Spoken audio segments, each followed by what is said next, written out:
Hey, how's it going? I'm Alex, and today I want to show you this whiskey decanter that this brand sent to me for the video.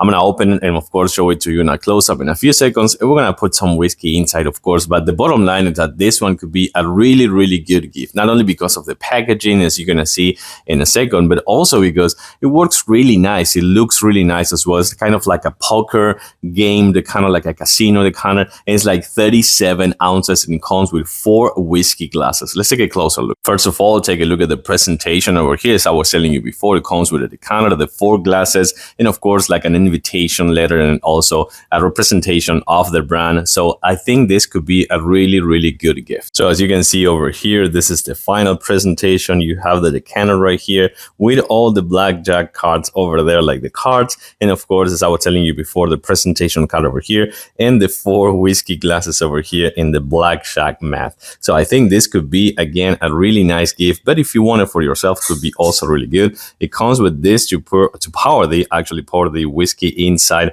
of the decanter, and this one too serve like a shot of whiskey if you need. So that is pretty good. So one more time, if you have a whiskey lover in your life, or if you love whiskey yourself, this could be a really good one to have. I do recommend it. Looks fantastic, I have to say. Perfect gift, and of course perfect for yourself, for your bar or your place where you put the whiskey, or your office, things like that. Don't worry about it. Looks really, really good. I like it. Do recommend the thumbs up. Thanks for watching, and I'll see you soon.